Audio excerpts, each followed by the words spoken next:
Maabitha a borithi kuma gũkũ Mombatha nĩ marĩkĩtie kũhithũkia maguta matakinyanĩirie ikĩro ma kũruga marĩa kũrerĩkana makoretwo makĩenderio andũ gũkũ bũrũri-inĩ kwa ihinda rĩu.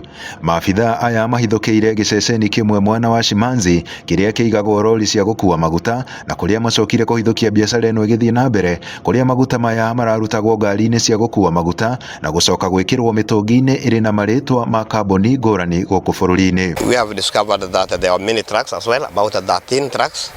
Then we constituted a multi-agency team. All the agencies, government agencies are represented here, and we are going to investigate this matter. I want to inform the general public to be very careful on what they consume. We have also identified there is a quite number of offences or maybe crimes of other jurisdictions are also committed within the facility. That is the reason now multi-agency team has been informed by the commissioner, so they join hand with anti-counterfeit authority to unravel and also detect and also deal the case under the criminal procedure. Oho nĩ mahithũkĩtie atĩ maguta maya makoretwo magĩthondekerwo kũndũ kwĩna gĩko na gũtakinyanĩirie ikĩro cia ũtheru wa gũthondeka maguta ma kũruga, na kũrĩa maguta maya makoretwo makĩendio mĩena ya gũkũ Mombatha, Nairobi, Nyanza na mĩena ya ithũĩro rĩa bũrũri. We shall ensure that public are safe from what is going here. And as he has said, we expect the manufacturers also to come forward and assist us.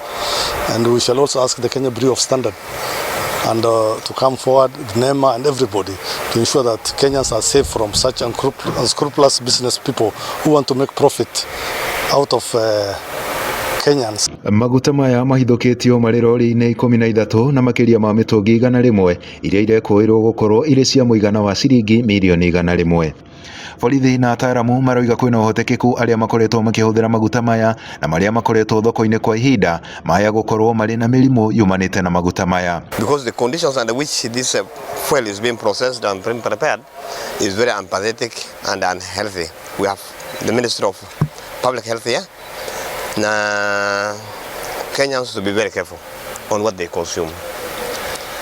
Could be this why cases of serious chronic diseases are coming up, which are unexplained. Rĩu maabitha aya nĩ mambĩrĩirie birigiceni ya gwethana na maguta marĩa marĩ thoko-inĩ, amu kũrerĩkana maguta maya nĩ makoretwo makĩendio kwa ihinda. Handũ-inĩ ha Inooro TV kuma gũkũ Mombatha, niĩ njĩtagwo Francis Madi.